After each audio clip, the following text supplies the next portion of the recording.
Hello, ladies and gentlemen, and welcome back to the seventh ever episode of the Trivial Chat podcast. I am your host, as always, Lewis, and with me is my co-host and grandfather, Andrew. Hello. So, it's Boxing Day, isn't it? It is indeed. Yeah, I'm not sure when this is going to be uploaded. It could be today or tomorrow, but it is indeed the 26th of December as we're filming this. And we're also having a beautiful glass of homemade wine. Yeah, we actually had a bottle beforehand, and we're on the second one, aren't we? We are indeed. But we was having a conversation, me and my grandfather, just, and I thought, you know what, we might as well put this into an episode because we got onto a really important topic, which holds a place in my grandfather's heart: his work life. Yeah. My granddad works really hard growing up, and he's got like decades of experience behind his name. And I thought it'd be a brilliant idea to dedicate an entire episode to him and his work life. And I think I'm gonna conduct and ask him questions about it. That'd be nice. How's that sound? Yeah. Right. So number one, I think the first place we should start is from the beginning. What was your first job? Right. I was a paper boy while I was still at school. I delivered papers. I not only did the morning papers at one shop, I actually did the afternoon papers as well. And what years were these?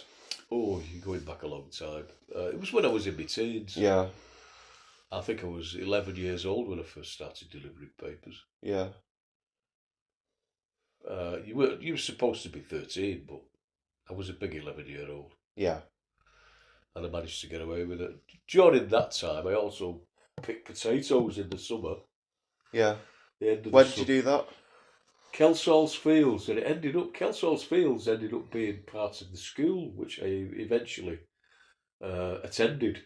Yeah. It was Heath Road, Penketh, just off the main road, and there was a school there that had been built in the 40s or 50s. And eventually they expanded the school and bought Kelsall's Fields to build the big building on. So my old school is actually in the old potato fields So where before- I used to pick potatoes. So before that, you used to pick potatoes there. I picked potatoes on a couple of years. Who yeah, for who was your Kelsall. boss? William Kelsall. William Cowsall. He actually owned the land. He owned a dairy as well, and later on in life I became an assistant milkman. Right. Okay. I used to get up at 5 o'clock in the morning, and while I was at school, bear in mind, and deliver milk to people. Yeah. So you've had that's like three different side graphs being a kid. Yeah, eventually I reached the grand old age of 17. I'd left school and I applied for a job. I went to the job centre in Warrington and they sorted me out with a job in Barbold Street for a company called M.A. Buckley's Engraving Limited. Yeah. And I worked there originally, started on the 21st of March 1972. Right. Okay. I remember that day. And I worked as a flat plate engraver for 3 months. And what that entailed was you had pieces of rubber with what was the name of that material? Canvas. It was canvas-backed rubber. Yeah. There was a hard-wearing rubber on one side, very, very thin, about 10 millimetres. Then there was a layer of this fabric. And then on top of that fabric, there was rubber, a layer of rubber, nearly, I'd say, 10 millimetres thick, at least. And you could get various thicknesses and hardnesses of rubber. It was for the corrugated box industry. Right. And there was a place in Warrington that did all the printing for the boxes, to have the lettering on and what they are and what they were and what's inside them, etc., etc., the weights and all that rubbish. Anyway, I worked there for 3 months, and one afternoon I was doing a bit of a doodle because I was artistic, always had been, and I did like this fancy bit of drawing. I thought, I wonder what it's going to be like if I engrave it, and I engraved it, and someone had seen it, and they said, right, you're a perfect candidate. We've got an opening in roller engraving for somebody like you. And the first week I was in there, I botched my first job. Do you want to talk about that? Yeah, what it was a six-colour job for a company called Walsden. And what they did, they produced curtains. And you had six-colour curtains, but it wasn't just six colours. It was six colours on one side and six colours on the other. It was called duplex printed. Yeah, yeah. And what happened, this fabric used to run up through the rollers when they were in the mill. And the different inks were added to the different rollers, because each roller was a different colour. So with a six-colour job, obviously there's six different rollers. But it wasn't just six different rollers, because it was duplex. There was 12 rollers. Yeah. So you had two rollers, and when they actually printed on either side together, they'd lay that particular colour front to back all the way up. And when you had six of them doing it, there was 12 rollers. Yeah. And basically, I'd cut this job inside out because I was told the wrong instructions. But it was put right, and eventually I became a really good roller engraver. So much so that I got promoted. After only a year, there was an opening on the night shift, and they wanted somebody to learn a mounter-proofer machine. I know it sounds strange, but basically what you did was there was a machine that was quite long and tall, and you had rollers that went into the machine, locked at both ends, and there was a drum where you proofed the roller once you finished mounting the plates to it. What you'd do is you'd put paper on the roller, the big roller on the machine, and you'd sellotape it on. And then once you'd mounted the first roller, usually to a line drawing, which you had to put on the machine, on the drum, there was a pen that you could do that with. You just had to take measurements off the stereos once they were cut. Sometimes you used to have to put a rubber solution on the rollers if they were rubber rollers, and then you put the same solution on the back of the rubber stereos, and you'd let them dry off till they were tacky, and then you'd mount them through the mirror system to a line drawing that you could see through the mirrors. It was a weird thing. Yeah. It took me probably 2 months to become proficient at it, but I eventually got there. But with the engraving skills as well, it was a plus. Yeah. Because if there was ever any defects, I could rectify it with a scalpel. Yeah, I got you. Or a hand engraving knife. I got learned how to produce stereos as well on the presses. But that was a job in itself on its own. Yeah. Eventually, what happened was, because we were trying to keep money down and manning levels down and maximise the profit for the company, everybody in each department learnt everybody else's jobs. So if anybody was ever off, somebody could be drafted off the shop floor. Anybody to do that particular job. And it worked. Yeah. It worked wonderfully. That was one of... there was a guy called Stan Fellows. He was my master. He's got his name on my indentures because I did I think it was a 5-year apprenticeship. And I've got his name on my indentures. Yeah. Still got that. So, Nice. after all these years, I've still got it. Nice. Anyway, cut a long story short, I learned how to operate a mounter-proofer machine. And I worked nights for something like 5 years. Yeah. All in all, I was at M.A. Buckley for 18.5 years, which is a lifetime. It is. It's a long time at work. You know, there's very few people nowadays can say, oh, I've worked this length of time at this place. I mean, don't It's get me rare. wrong. Years ago, there was people that used to spend 40, 50 years working at jobs. But it's not the same anymore. No, it's not. And what happens is technology takes over most of the jobs. And that's what happened to me. Yeah. They invented a laser machine that could cut rollers. So the hand engraving more or less went out the window. Yeah. And they did things like spiral plates, which are plastic plates. You fed the information into this machine. It was all computerised. Yeah. They took the majority of the skill out of it. But, having said that, when I got made redundant from Buckley's, there was a firm that people that had left there had set their own firm up in Blackburn, it was, Yeah. on the Red Rose industrial estate up there. And they wanted my expertise because they didn't have anybody who knew how to mount and proof rollers. So how long was she doing that for? I was there for a year. Yeah. Yeah, I was at 18 and a half years at Buckley's, and when I got made redundant, a guy who'd set up the business, Alan Schofield, his name was, he approached me and said, do you want to work for us? Free hand.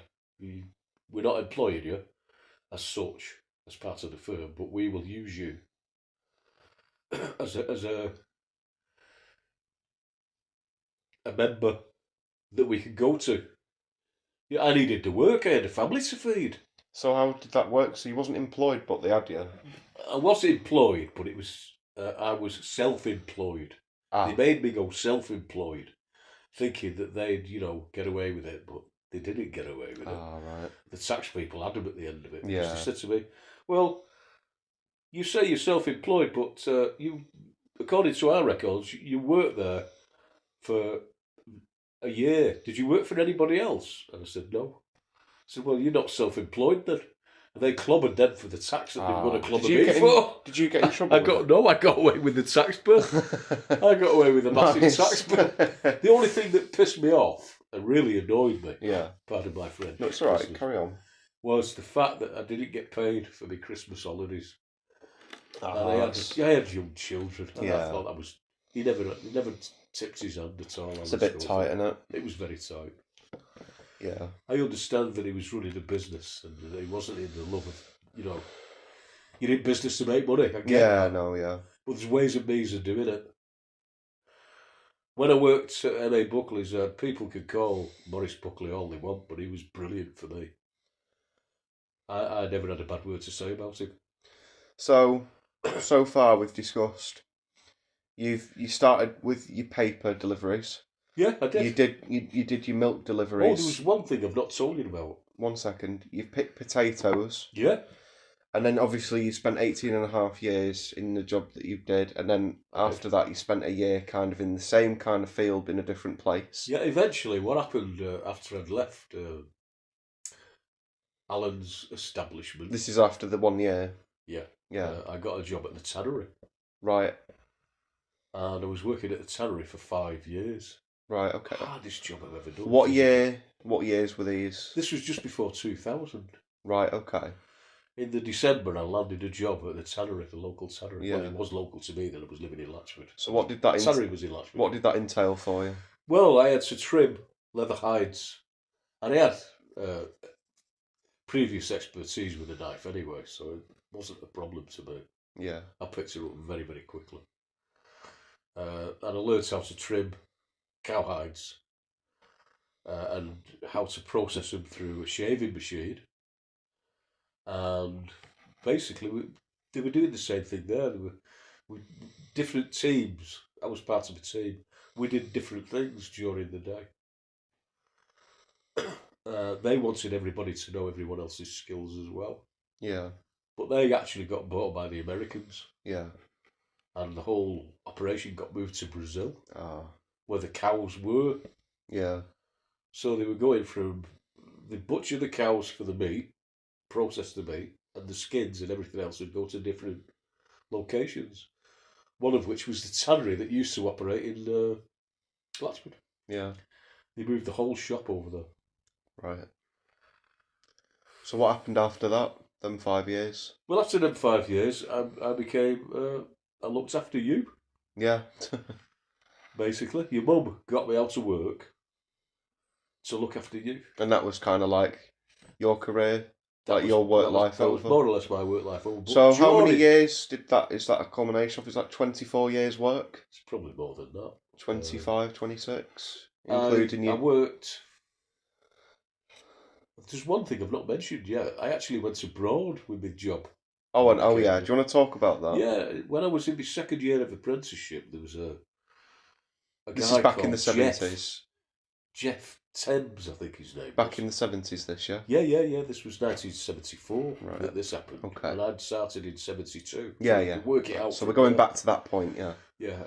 I was good enough, and I'd learnt enough to show other people how to do my job. And what happened was M.A. Buckley was talking to a firm called Select Limited, based in Hong Kong. And they wanted to learn the whole processes because they went into a field called transfer paper printing, and they had a big shirt factory. That was also part of their makeup, what they did. So to make things easy for them, rather than use outside suppliers, they learnt the trade. They learnt how to engrave rollers. They learnt how to mount stereos through a machine on rollers to produce the transfer paper at the end of the day. And I was over there for 6 months and started in December. No, November 1974 it was I went over there.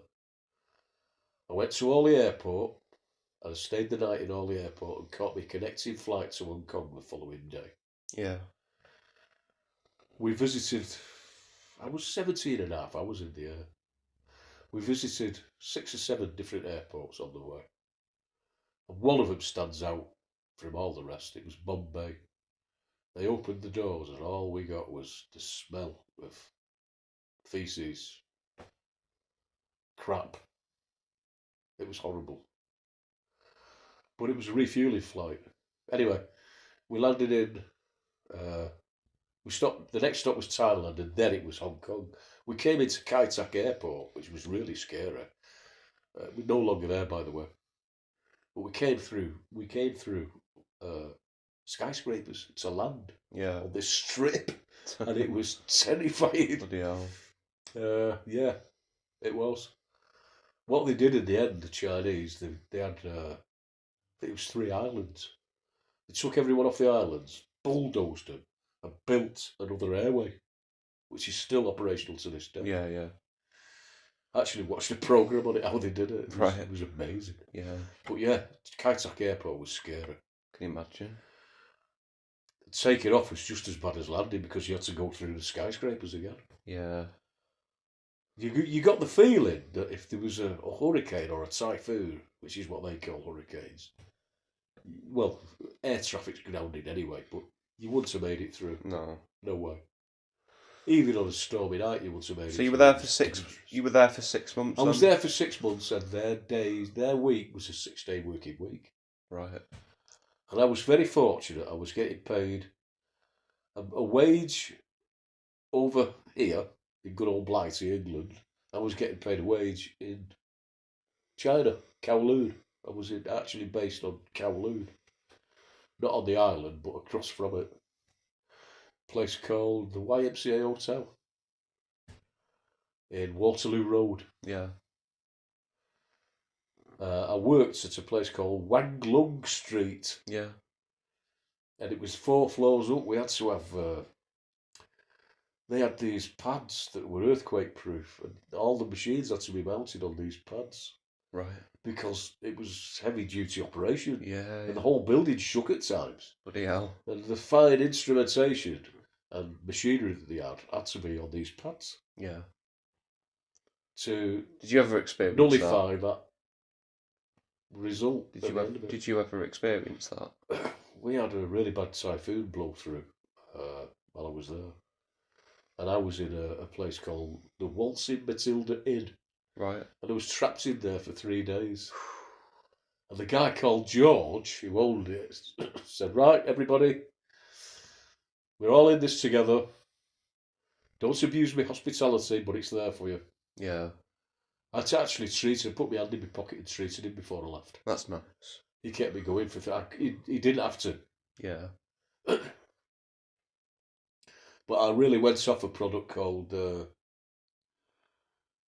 God, it was a beer.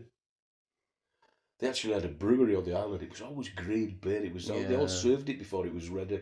Right. Wasn't for you. I've got the bloody name of the beer on the San glass Miguel. in there.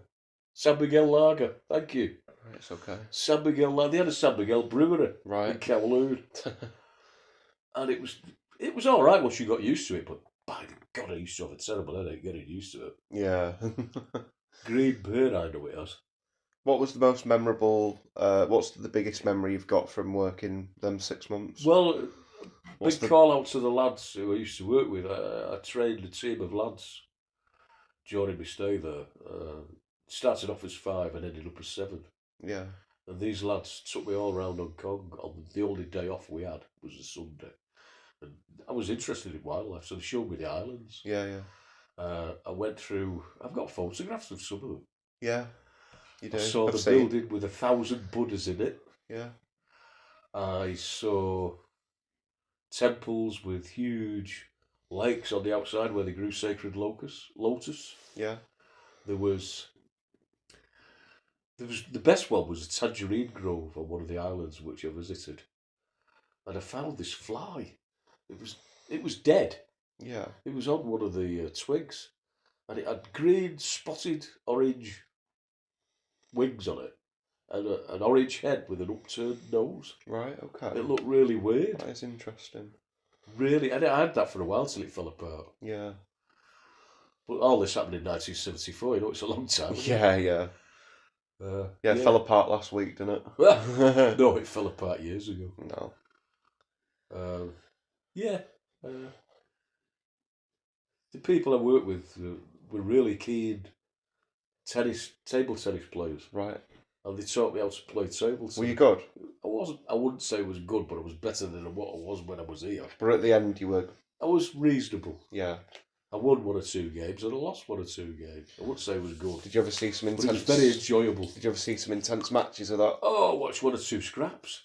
Never mind intense. I was visiting an area that I don't normally go Yeah. with one of the lads, and I was going to pick up a chip meal, believe it or not. Yeah, yeah. But it wasn't potatoes, it was sweet potatoes. Right. And not the kind we have over here, the orange ones, it was the white ones. Right, okay. And they were really tasty, chipped. Yeah. Fantastic. Anyway, I wanted to go this chippy, pick these up, so I said to Dominic, take us the Yeah. way home if you don't mind, because I don't know where it is. That's it, dumb. Yeah, yeah. And on the way there was a scrap between 2 people. Right. And there was people backing this person and people backing that person over there. Yeah. Never seen anything so quick. What was it like? Well, you've seen kung fu matches and all the rest of it. It was over like that. Right. It was so quick. Was there a winner? Yeah. Right. The guy that lost was on the floor, Yeah. spitting blood, Right. and the guy that won was just raised his hand like that, and it was over in seconds. Bloody hell. And I hardly ever saw what it was. I'd have to have it slowed down. Yeah. They were that quick. Yeah. It wasn't like the Was fights that a we common had. occurrence? No, that was a rarity. Right. And you got to witness Most that? of the Chinese got on with one another, believe it or not. Yeah. I think they were more moral than we are in the West, to an extent. Yeah. So, your work life took you across the world? It did on one occasion, yeah. They wanted to send me to Japan as well, but I cried off on that one No. because I didn't want to learn the laser. Yeah. They wanted me to learn the laser, and I said, nah, I'm not into new You wanted to technology. stick to your old I ways. wanted to stick with what I knew, what I was good at. Yeah, fair enough. Anyway, in the end, I lost my job at Buckley's, and I got a job. I've not mentioned this, have I? Stan Fellas left and set his own firm up, Yeah. and it was called, oh God. I know that you've mentioned you've been MA Buckley's, then you did a year at Blackburn. You've mentioned that. Yeah, but that was after I'd done 7 years at Stan Fellows' place. Oh, right, okay. I did a 7-year stint at. God, I can't remember the name of the. I hate old age. Anyway, go on. Anyway, I worked for Stan Fellows for 7 years before I got made redundant. Yeah, Then I went to work at the Tannery. at Blackpool, Blackburn. Sorry. Ah, right, okay. And then you worked at And the then I Tannery. worked at the Tannery. So yeah, I've had a varied career. Yeah. It's over 30 years. Oh, easily. So, I actually left a book for the last firm I worked for, telling them how to operate with the minimal gears that they had. yeah. You can actually use the wrong size gear if you know what you're doing. And if it's not too far away. If it's within half an inch, you can get away with it. Yeah. But you have to mark where the T mark is on each roller, and mark it on the mandrel that you're using, Yeah. and relocate every roller in that spot. And then you have to mark the gears on the machine and the gears on the roller. So it's in place every time you put it on. So when the person that uses the right gear on it, it works. Yeah, I got you. It's a strange setup. So you left that behind? We did, yeah. I left them. Good I on you. left them by experience. Good on you. Because without it, they wouldn't have worked. No. So that is your work life, isn't it? Most of it, yeah. Um. I did do a bit of in between. Suppose you could call it warehouse work, really. Yeah, of course. But it was just temporary. I mean, Yeah. I did 3 months at one place, and I think it was 4 months at another. Yeah. When I didn't have any work. But we've talked about your main highlights. That's the main shit, though. Yeah. So I thought it was important to document that because we've not done an episode of it, have we? No.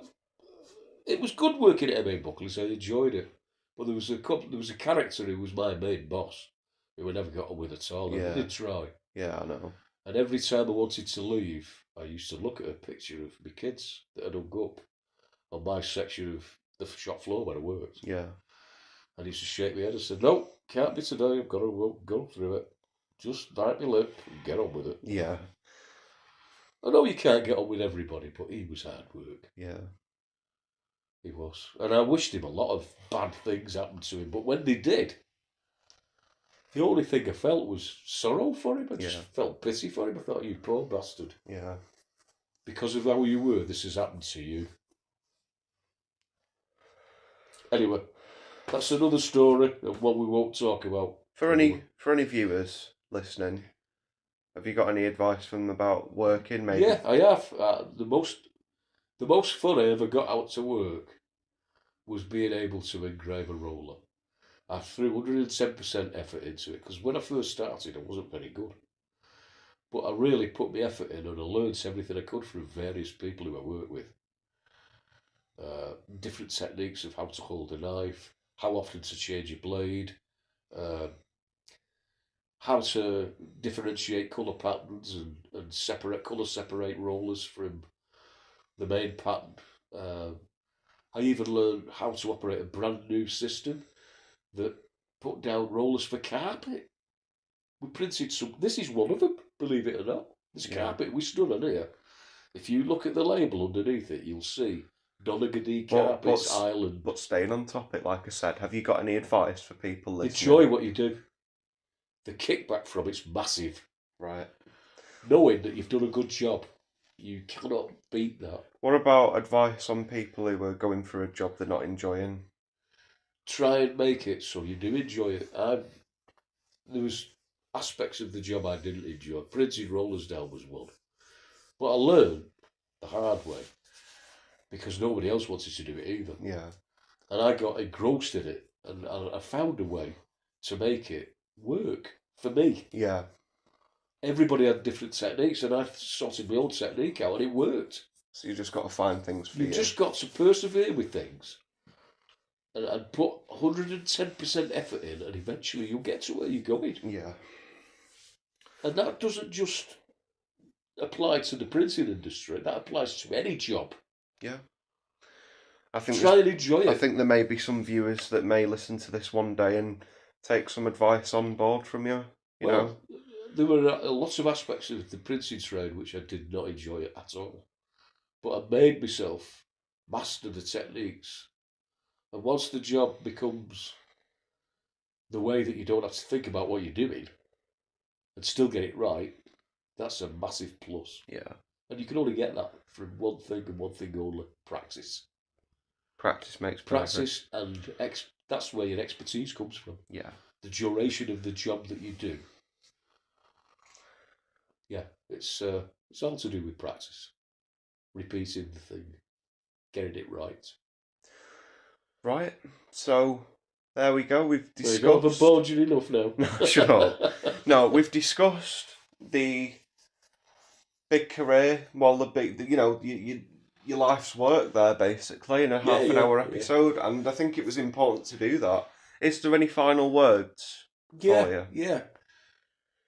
Try and find something that coincides with an interest of yours. When I went to the job centre initially in 1972, one of the questions I got asked was, "Are you artistic in any way?" And I said, "Yeah, I got a GCE in art. I got a grade 3 GCE in art." I said, "Right, well, that's going to help because we can send you to..." And they did. They sent me to MA Buckley's. And I messed about for 3 months, and then I got my head together and decided I was going to be serious. And once I got serious, well, I got Apprentice of the Year award in 1973. Yeah. And in 1974, I got sent abroad. One of the managers that was going to do the job chickened out at the last minute for whatever reason. And I got it. Yeah. They put it up for grabs, and I had the necessary skills to go. I was 20. So that shows you what work can do, right? Oh my word, yeah. So, yeah, that is an episode all dedicated to your work life. Yeah. Were you happy with that? Did you enjoy talking about it? Well, it's something that occasionally I think about. I mean, I've got loads of photographs of when I was in Hong Kong. Yeah. I think you've seen some of them. Yeah, I have, yeah. I have, very much so. And it was probably the highlight of my career. Yeah. And I was only, funnily enough, I was only in my apprenticeship. Yeah. I'd only done 2 years. They didn't know that at Select Limited. They thought I was a journeyman. I got paid full whack. But I was still on journeyman's apprentice wages here. Yeah. I said to my mum, I said, "Mum, I don't need this money. I'm getting paid while I'm over there. I know you've got your hands full with all these kids. And there's limited money coming in. You spend my money as you see fit for those 6 months." And she did. And she never forgot it. Never. Stood me in good stead, that. Oh. I wish I'd have done more for her. She was a good person, my mum. Yeah. Well, that's about it, lad. That's about it, isn't it? Yeah. Did you enjoy doing that? Do you know something? About Yeah, it fetched memories back. I mean, well, Grandad, that's there for archivist purposes. I think it's important archiving your work life because it made you the person you are today. Yeah. And now you've got an entire episode dedicated to that, you know? Yeah. So, people, there is the 7th ever episode of the Trivial Chat podcast, featured me, Lewis, and of course my grandfather. We've talked about his work life, and we'll see you again soon for another episode in the future. Take care. Merry Christmas and Happy New Year. Bye-bye.